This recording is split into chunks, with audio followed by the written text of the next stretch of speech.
Looking at the way most young men live and conduct themselves today, it's like they aren't young men. Rather, they never stopped being little boys. And this problem continues well into the late 20s and 30s for many men. Today, we're going to explore exactly what's going on here, why it's a problem for society, and what we as men need to do about it on both an individual and a collective level. Hello, my name is James, and I am on a mission to create a generation of gentlemen. So what exactly do I mean by young men are still living like little boys? Well, men today are living with their parents at a higher rate than ever before, and living with their parents until older ages than ever before. A significant portion of young men are not in education, and they're not in work either. They're simply really doing nothing with their lives. At the same time, we have higher rates of men simply not dating, not having sex, not building stable relationships. They are simply existing completely by themselves, without female company. And they are trapped in juvenile habits and hobbies. And we see this obviously with things like video games, pornography, smoking weed, but also in the way that they dress and speak and behave. Ultimately, society needs men to grow up. It's not just about us as individuals. Without strong, capable men to go out, create jobs, create wealth, create families, there is nothing left of society. The survival and strength of the Western world relies on young men now deciding that they will make a change and become better. And reversing the trend that we currently see requires not just the efforts of individual men, but also men multiplied into a collective generation that decides to improve themselves and build a better future. So where exactly did we go wrong here? Well, if you look at the 1950s, only 20% of young adults lived with their parents. Compared to today, we have around 50% of 18 to 29-year-olds living with their parents. Back in 1958, pretty much every man of able working age was in the workforce, he had a job. Whereas today, that has declined to just 89.2%. So over 1 in 10 young men is simply not working and not in education. Now back in the 50s, obviously, just going to college full stop was much less popular and much less required for many jobs. Today, it is required for most white-collar jobs. Yet at the same time, men are only comprising of around 43% of college enrollment. And that's actually down from 50%, 58% in 1970. So more and more men are deciding not to go to college. Those college places are being taken by women. And it's no surprise that we then see women outpacing men in white-collar professions. Now, back in the 1950s, the average man was getting married before the age of 23, whereas now the average man is waiting until the age of 30. I don't necessarily think that is a problem in of itself, but the fact that so many young men are simply not partaking in relationships and dating, that I do believe is a problem, and we'll get more onto that in just a moment. But here's something that really bothers me. Back in the 50s, 60s, 70s, and pretty much pre-internet, men spent their free time doing outdoor pursuits, sports, fishing, or they were involved in community groups, their church groups, volunteer organizations, or they would go out and do social activities like dancing with a girl or bowling with the guys. Whereas now, young men spend their free time indoors doing digital activities, like playing video games for hours every single week, like binge watching Netflix, like scrolling on social media for literally hours every day. Now, I am a big believer that a young man should move out on his own, at least by the age of 21, 22, if not 18. I moved out when I was 18 to go to college, never looked back, and I think it was a very good decision because ultimately, a young man needs to have the independence to live his life and make his own choices without being under his parents' rules. And as long as you live under your parents' roof, they still have a decent reason to have quite a lot of control over your life, what you do and where you go, because you still owe them everything. They're still giving you a place to live. They're still looking after you in the same way that they did when you were a child. It's also good for a young man to no longer have his chores done, the home maintenance done by his parents, because he needs to learn those skills by himself. It's frankly embarrassing if you're a man in your 20s and you don't know how to cook a meal or iron a shirt. These are basic things that every man needs to learn how to do for himself. Now, later on in life, you might choose to delegate that to a cleaner or your wife or somebody else, but ultimately, you need to be able to take care of yourself, and every man needs to go through a stage of life where he learns those skills. I also think that it's just great to have your own domain as a man, a place to express yourself, a place to invite guests over, to furnish the way that you want, and just be proud of your space. Very interestingly, I did find out that single women own nearly 3 million more homes in America than single men. There's two reasons why, really. Firstly, single women in America actually are more economically able to own homes. And secondly, they're more independent in their lifestyles, whereas young men more likely to stay with mommy and daddy looking after him, which is a shame. Currently, we have 6 million men in the USA, neither in work nor even seeking a job. And men without a college education are the most likely to not be in work. And today there is, as you know, a physical health crisis in America, a mental health crisis in America. And those people afflicted by those problems, people taking pain medication, they are the least likely to be seeking work. But we also have a situation where young men are not seeking a job because they don't have to, because their parents can support them. Their parents didn't put the pressure on them. They need to go out and provide for themselves. And we even see the situation now where men are not just relying on income from their parents, but they're even relying on income from their girlfriends or their wives. And very interestingly, men whose wives earn more money than them are more likely to be on erectile dysfunction medication to quite a significant extent. Make of that what you will. But ultimately, I agree with George Will here when he said, a man without a job is a man without a role. Every young man needs the sense of purpose and duty that comes from work, from paid work, even if it's a shitty, crappy job. Much better for your mental fortitude to go out and work every day than to stay in your parents' basement or your bedroom playing video games and doing who knows what.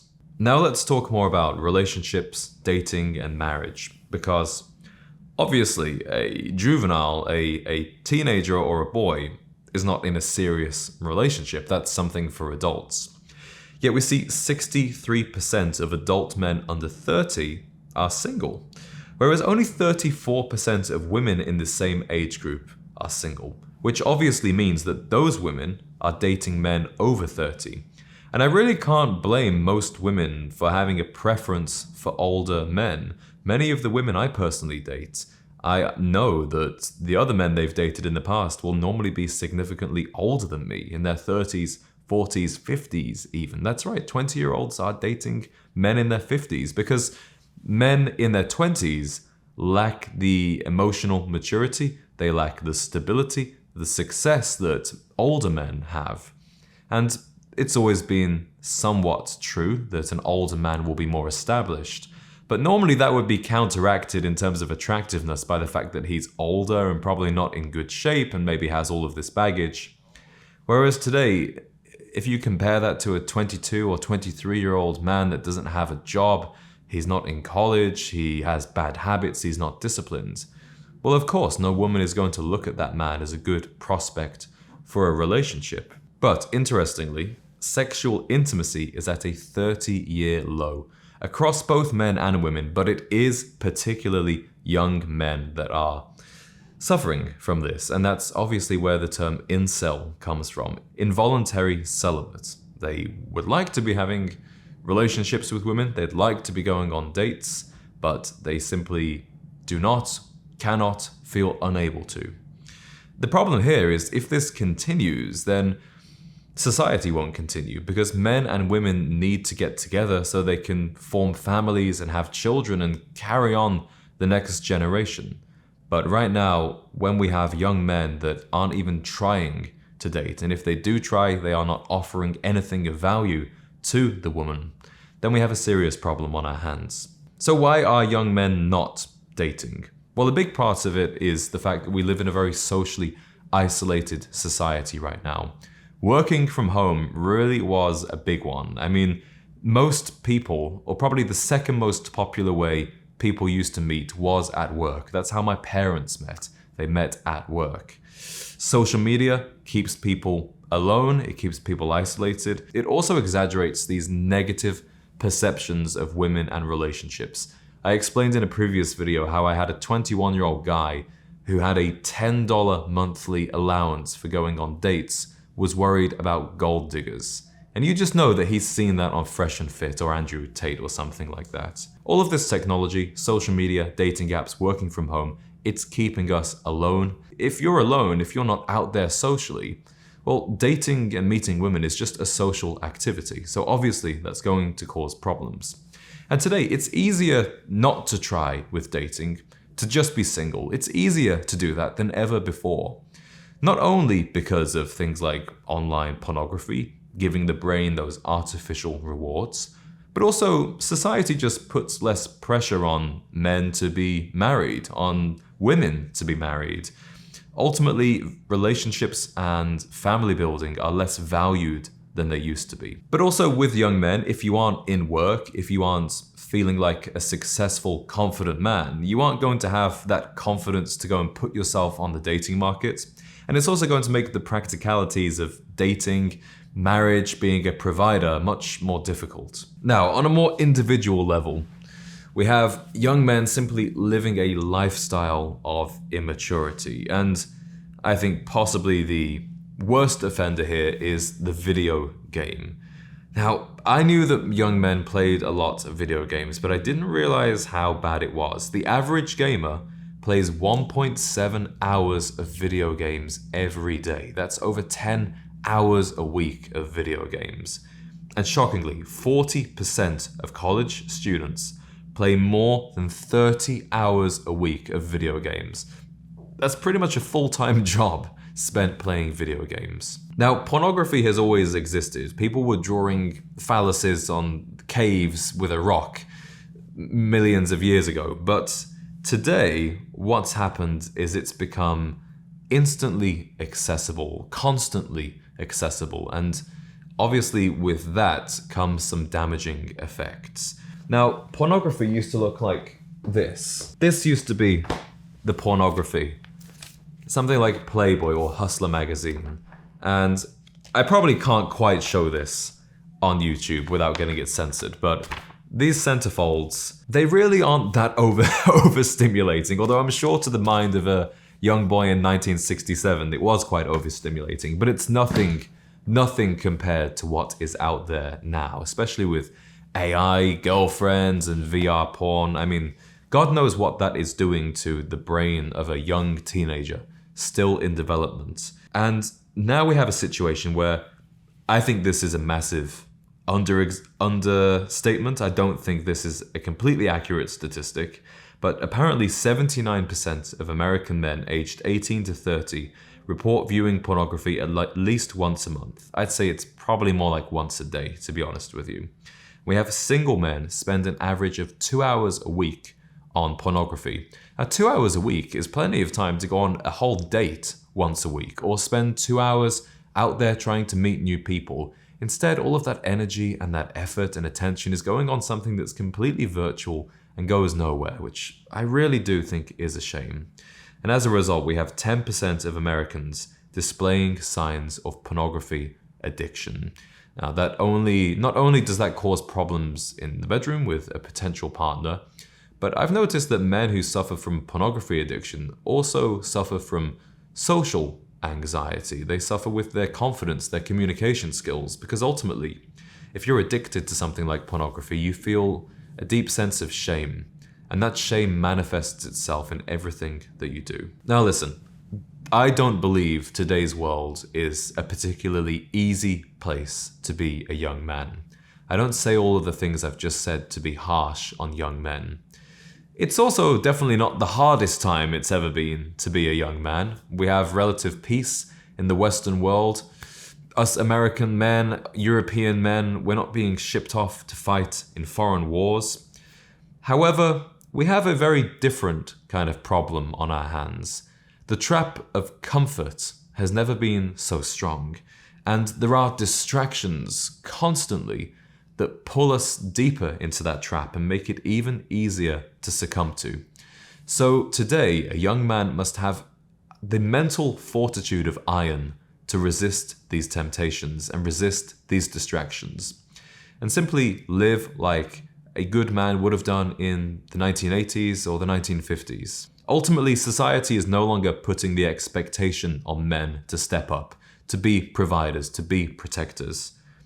But let me ask you this. Do you think that men were meant to live easy lives? Do you think you were meant to live a life of comfort? Or do you think it was meant to be hard at times? Do you think there would be some struggle involved in achieving the things, the fruits of the labor that men have enjoyed for decades? A home, a family, fulfillment, health, all of those things, it's obvious. They need work, they need discipline, they need effort. Ultimately, it's up to you to take action. As an individual man, what you do from now on is completely your responsibility.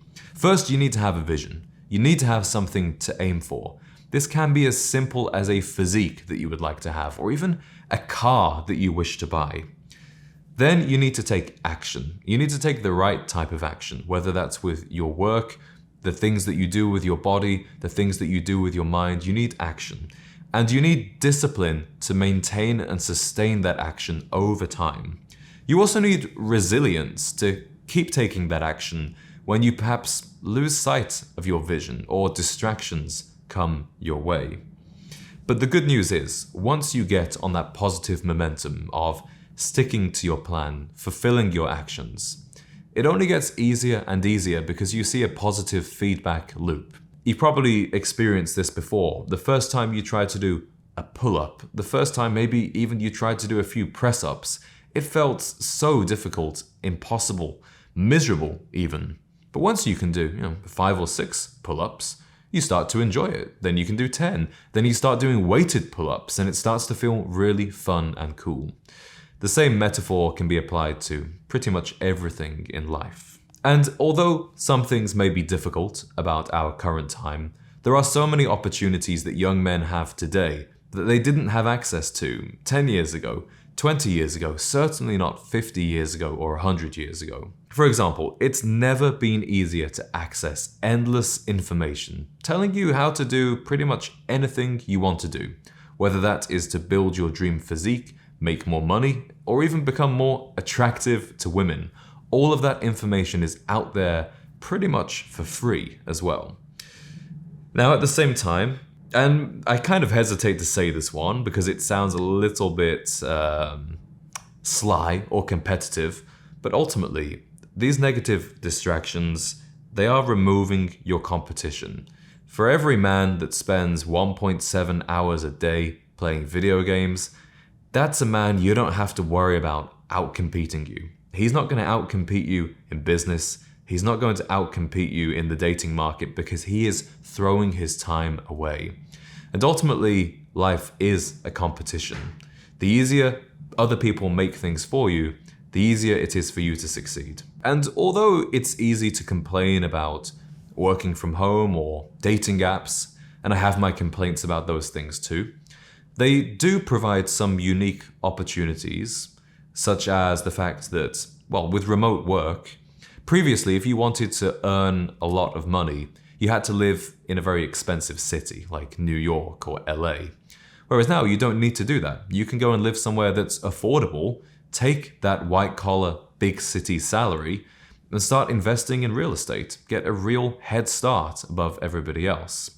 With dating apps, if you are looking for a very particular type of woman, perhaps a religious woman, perhaps a woman that has certain shared interests, you don't have to go out into the whole big wide world just hoping that you'll meet somebody with those interests, those values.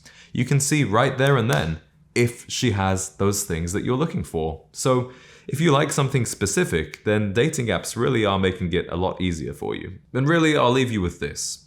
The bar has never been so low if you want to stand out and succeed as a young man. Start off by maintaining good habits and discipline. Wake up early in the morning. Brush your teeth twice a day. Have a shave, wear some good clothes, show some self-respect, and then the rest of the world will show you respect. And very importantly, spend your time wisely. You have a choice. Do you spend that 11 hours a week playing video games? Or do you spend that 11 hours a week building a business, working on your physique, getting more educated? The choice is yours, and time is your most valuable currency, especially as a young man. The game has completely changed from the way men lived in the 1950s, the 1970s, even the 1990s. But the choices that you make and the correlation between your choices and the end results that you will get to enjoy, they remain pretty much the same. If you've enjoyed this video and you'd like to work with me personally on any of the things that I've discussed in this video, and you'd like to be added to my small private mentorship community, you'll find a link in the description to check that out. Thank you very much for watching.